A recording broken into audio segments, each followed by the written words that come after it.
नए साल के मौके पर माता वैष्णो देवी में हर साल भारी भीड़ देखने को मिलती है। इसी भीड़ को कंट्रोल करने और श्रद्धालुओं की सुरक्षा को ध्यान में रखते हुए अब माता वैष्णो देवी यात्रा के लिए नए नियम 2026 लागू कर दिए गए हैं। आरएफआईडी कार्ड से लेकर 24 घंटे के नियम तक। अगर आप इन नए नियमों को नहीं जानते तो आपकी यात्रा में परेशानी आ सकती है, इसीलिए ये वीडियो आखिर तक जरूर देखिए। नमस्कार दोस्तों, मेरा नाम है सौरभ और आप देख रहे हैं आपका अपना YouTube चैनल सानिध्य ब्लॉग। दोस्तों, नए साल में माता वैष्णो देवी के दरबार में देश भर से लाखों श्रद्धालु पहुंचते हैं। भीड़ इतनी ज्यादा हो जाती है कि कई बार यात्रा में जाम, अव्यवस्था और सुरक्षा का खतरा बढ़ जाता है। इसी वजह से श्री माता वैष्णो देवी श्राइन बोर्ड ने भीड़ को बेहतर तरीके से मैनेज करने के लिए यात्रा से जुड़े नए नियम 2026 लागू किए हैं। आज की इस वीडियो में मैं आपको आसान भाषा में बताऊंगा कि आरएफआईडी कार्ड का नया नियम क्या है, 10 घंटे वाला नियम क्यों लाया गया, 24 घंटे में यात्रा पूरी न होने पर क्या होगा, क्या बोर्ड जुर्माना लगाएगा या नहीं, और नए साल 2026 में यात्रा करने से पहले आपको किन किन बातों का ध्यान रखना चाहिए। तो वीडियो को स्किप बिल्कुल भी मत कीजिएगा। दोस्तों, वीडियो शुरू करने से पहले आपसे एक छोटी सी रिक्वेस्ट है कि अगर आप नए साल 2026 में माता वैष्णो देवी यात्रा की प्लानिंग कर रहे हैं तो वीडियो को लाइक जरूर कर दीजिए। इस वीडियो को अपने परिवार और दोस्तों के साथ शेयर कर दीजिए, क्योंकि सही जानकारी सबके लिए जरूरी है। और ऐसे ही नए नियम, यात्रा अपडेट और सच्ची जानकारी के लिए चैनल को सब्सक्राइब करके बेल आइकन को दबा दीजिए। तो चलिए दोस्तों, अब बिना देरी के समझते हैं माता वैष्णो देवी यात्रा के नए साल 2026 के नए नियम एक एक करके पूरी जानकारी के साथ। दोस्तों, सबसे पहले यह समझना बहुत जरूरी है कि आखिर ये नए नियम 2026 क्यों लाए गए। दरअसल हर साल नए साल के मौके पर माता वैष्णो देवी में श्रद्धालुओं की संख्या अचानक बहुत ज्यादा बढ़ जाती है। भीड़ इतनी हो जाती है कि कटरा से लेकर बाणगंगा तक और भवन क्षेत्र में भी कई बार लंबा जाम लग जाता है। इसी भीड़ की वजह से पहले कई बार अव्यवस्था, मेडिकल इमरजेंसी और सुरक्षा से जुड़ी समस्याएं सामने आई हैं। इन्हीं सब बातों को ध्यान में रखते हुए श्री माता वैष्णो देवी श्राइन बोर्ड ने यह फैसला लिया है कि अब यात्रा को ज्यादा अनुशासित और सुरक्षित बनाया जाए। और इसी के तहत माता वैष्णो देवी यात्रा के लिए नए साल 2026 के नए नियम लागू किए गए हैं। दोस्तों, ये नियम किसी श्रद्धालु को परेशान करने के लिए नहीं है, बल्कि इनका मकसद सिर्फ इतना है कि हर श्रद्धालु सुरक्षित रहे, भीड़ कंट्रोल में रहे और किसी भी तरह की अनहोनी से बचा जा सके। अब दोस्तों, बात करते हैं कि आरएफआईडी कार्ड से संबंधित नया नियम क्या है। दोस्तों, माता वैष्णो देवी यात्रा में आरएफआईडी कार्ड का बहुत बड़ा रोल होता है। यह कार्ड सिर्फ एक रजिस्ट्रेशन नहीं, बल्कि आपकी यात्रा की पहचान होता है। इस कार्ड के जरिए प्रशासन को यह जानकारी रहती है कि कितने श्रद्धालु किस समय यात्रा मार्ग पर मौजूद हैं और कितने लोग भवन की ओर बढ़ रहे हैं। पहले क्या होता था कि कई श्रद्धालु आरएफआईडी कार्ड बनवाकर लंबे समय तक यात्रा शुरू नहीं करते थे। कुछ लोग घंटों बाद चलते थे और कुछ लोग अगले दिन तक भी रुक जाते थे। इस वजह से भीड़ का सही आकलन नहीं हो पाता था और जरूरत पड़ने पर सुरक्षा और मेडिकल व्यवस्था समय पर पहुंचाना मुश्किल हो जाता था।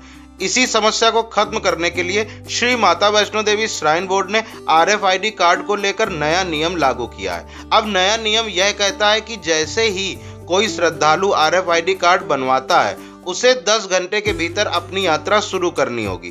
अगर कोई श्रद्धालु इस तय समय के अंदर यात्रा शुरू नहीं करता है तो उसका आरएफआईडी कार्ड अपने आप अमान्य हो जाएगा। इसका मतलब यह है कि उस कार्ड से आगे यात्रा की अनुमति नहीं मिलेगी और श्रद्धालु को दोबारा नया आरएफआईडी कार्ड बनवाना पड़ेगा। दोस्तों, यह नियम किसी को परेशान करने के लिए नहीं है। इसका मकसद सिर्फ इतना है कि जो लोग वास्तव में यात्रा पर निकल चुके हैं उनकी सही जानकारी सिस्टम में रहे। इससे भीड़ को कंट्रोल करना आसान हो जाएगा, यात्रा मार्ग पर सुरक्षा व्यवस्था बेहतर हो जाएगी और किसी भी आपात स्थिति में श्रद्धालुओं तक जल्दी मदद पहुंचाई जा सकेगी। इसीलिए दोस्तों, मेरी आप सबसे यही सलाह है कि आरएफआईडी कार्ड तभी बनवाएं जब आप मानसिक और शारीरिक रूप से यात्रा शुरू करने के लिए पूरी तरह तैयार हो। अब दोस्तों, बात करते हैं उस नियम की जिसको लेकर इस समय सबसे ज्यादा कंफ्यूजन लोगों के मन में है, और वो है 24 घंटे वाला नियम। दोस्तों, सबसे पहले इस नियम को समझने के लिए यात्रा की दूरी और समय को समझना बहुत जरूरी है। कटरा से बाणगंगा होते हुए माता वैष्णो देवी भवन तक की दूरी लगभग 13 किलोमीटर है। अगर कोई श्रद्धालु स्वस्थ है और पैदल चढ़ाई करता है तो सामान्य तौर पर भवन तक पहुंचने में करीब 7 से 8 घंटे का समय लगता है। इसी तरह वापसी में भी लगभग इतना ही समय लग जाता है। यानी अगर कोई व्यक्ति आराम आराम से भजन, विश्राम और दर्शन करते हुए जाए तो पूरी यात्रा सामान्य अवस्था में करीब 24 से 36 घंटे में पूरी हो जाती है। अब इसी बात को ध्यान में रखते हुए यह 24 घंटे वाला नियम बनाया गया है। अब दोस्तों, लोगों को सबसे ज्यादा कंफ्यूजन यहीं से शुरू होती है। बहुत से लोग सोचते हैं कि अगर 24 घंटे के अंदर यात्रा पूरी नहीं हुई तो जुर्माना लगेगा या कोई सख्त कार्रवाई होगी। लेकिन दोस्तों, यह सोच बिल्कुल गलत है। यह 24 घंटे वाला नियम कोई सजा देने वाला नियम नहीं है और ना ही यह कोई पेनाल्टी सिस्टम है। इस नियम का सीधा मतलब यह है कि जो श्रद्धालु बाणगंगा से पैदल यात्रा शुरू करता है उसे 24 घंटे के भीतर वापस बाणगंगा पर रिपोर्ट करना होगा।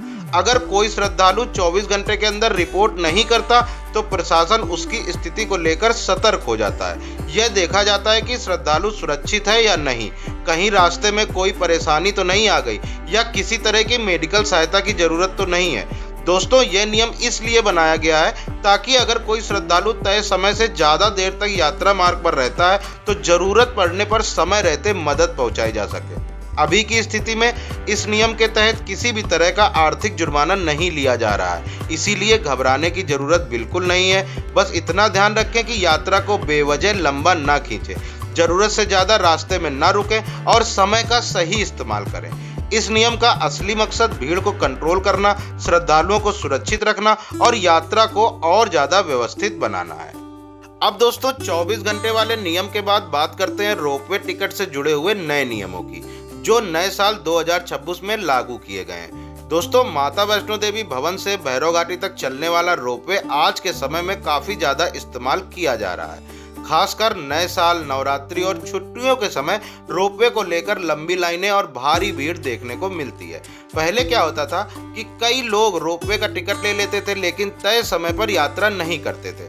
कुछ लोग घंटों बाद जाते थे तो कुछ लोग टिकट लेकर लाइन में ही नहीं लगते थे। इसी वजह से काफी देर तक रोपवे की लाइन जाम रहती थी और दूसरे श्रद्धालुओं को परेशानी का सामना करना पड़ता था।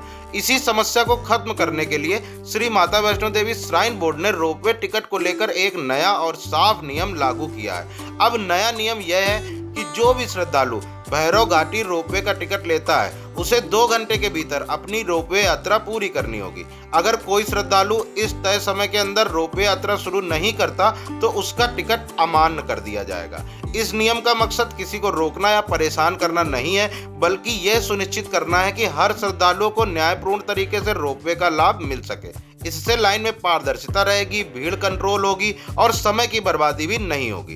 दोस्तों, अगर आप रोपवे से जाने की योजना बना रहे हैं तो मेरी सलाह यही है कि टिकट लेने से पहले अपनी पूरी तैयारी रखें, लाइन की स्थिति समझें और समय का ध्यान रखें। दोस्तों, यह भी समझना जरूरी है कि माता वैष्णो देवी की यात्रा सिर्फ पैदल ही नहीं होती। श्रद्धालुओं की सुविधा के लिए यहाँ अलग अलग विकल्प मौजूद हैं, जैसे घोड़ा, पिट्ठू, बैटरी कार और हेलीकॉप्टर सेवा।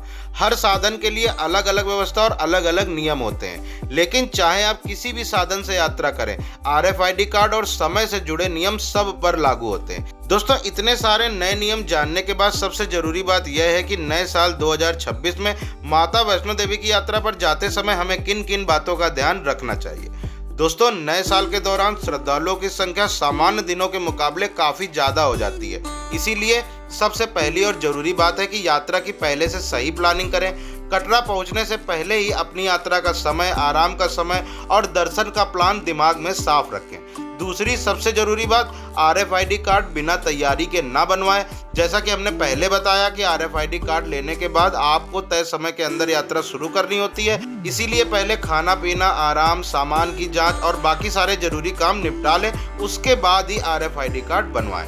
तीसरी बात, सामान हल्का लेकर चलें। नए साल में भीड़ ज़्यादा होने की वजह से चलना थोड़ा धीमा हो सकता है। अगर सामान ज़्यादा होगा तो थकान भी ज़्यादा होगी और यात्रा बेवजह लंबी खिंच सकती है। चौथी बात, स्वास्थ्य का ध्यान रखें। अगर आप पैदल यात्रा कर रहे हैं तो बीच बीच में पानी पीते रहें, जरूरत पड़ने पर आराम करें और खुद को बेहद जल्दी में ना रखें। अगर किसी भी तरह की चक्कर, थकान या परेशानी महसूस हो तो तुरंत मेडिकल सहायता लें।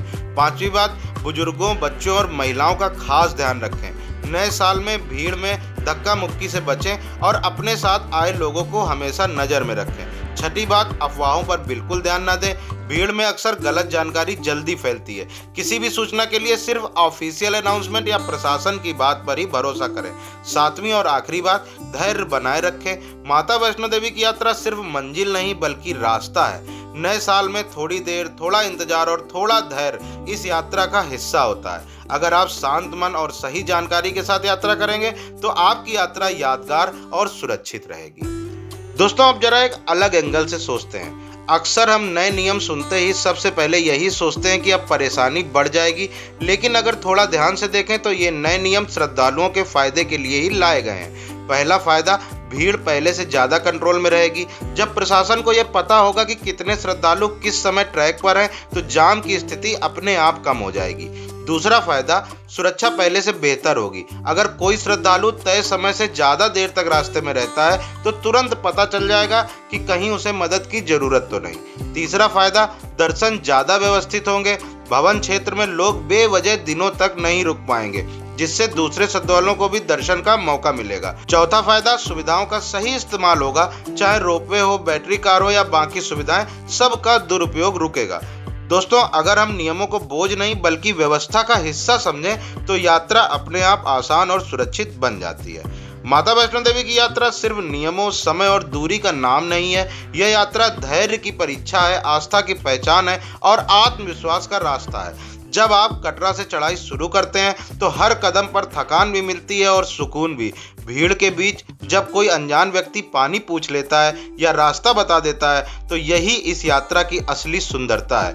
नए नियम इस अनुभव को खत्म नहीं करते बल्कि इसे सुरक्षित बनाते हैं, ताकि हर श्रद्धालु सही सलामत माता के दरबार तक पहुंचे और उसी श्रद्धा के साथ वापस भी लौटे। तो दोस्तों, आज की इस वीडियो में हमने माता वैष्णो देवी यात्रा से जुड़े नए साल 2026 के सभी जरूरी नियमों को आसान और साफ भाषा में समझा। चाहे बात हो RFID कार्ड के 10 घंटे वाले नियम की या 24 घंटे की समय सीमा की या फिर रोपवे टिकट से जुड़े बदलावों की, इन सभी नियमों का मकसद सिर्फ और सिर्फ श्रद्धालुओं की सुरक्षा और यात्रा को व्यवस्थित बनाना है। दोस्तों, माता वैष्णो देवी की यात्रा आस्था की यात्रा है और आस्था के साथ साथ अनुशासन भी उतना ही जरूरी है। अगर हम नियमों का पालन करते हुए धैर्य और समझदारी के साथ इस यात्रा पर निकलते हैं तो न सिर्फ हमारी यात्रा सुरक्षित होती है बल्कि माता रानी के दर्शन और भी ज्यादा सुखद बन जाते हैं। याद रखिए, नियम हमारी सुविधा के लिए हैं, रोकने के लिए नहीं। और दोस्तों, अगर इस वीडियो को देखने के बाद भी माता वैष्णो देवी यात्रा या नए नियम 2026 को लेकर आपके मन में कोई भी कंफ्यूजन हो, कोई भी सवाल हो, चाहे RFID कार्ड से जुड़ा हो, 24 घंटे वाले नियम से जुड़ा हो या यात्रा की प्लानिंग से जुड़ा कुछ भी, तो आप नीचे कमेंट में बेझिझक मुझसे पूछ सकते हैं। मैं पूरी कोशिश करूंगा कि आपके हर सवाल का सही और साफ जवाब आपको मिल सके। अगर आपको यह वीडियो थोड़ा सा भी काम का लगा हो या आपकी कोई कंफ्यूजन आज क्लियर हुई हो तो वीडियो को लाइक जरूर कर दीजिए। इस जानकारी को अपने परिवार, दोस्तों और उन सभी लोगों के साथ शेयर कर दीजिए जो नए साल 2026 में माता वैष्णो देवी जाने की प्लानिंग कर रहे हैं। और अगर आप चाहते हैं कि आपको ऐसी ही सच्ची, साफ और जमीनी जानकारी लगातार मिलती रहे तो इस चैनल को सब्सक्राइब करके बेल आइकन को भी दबा दीजिए।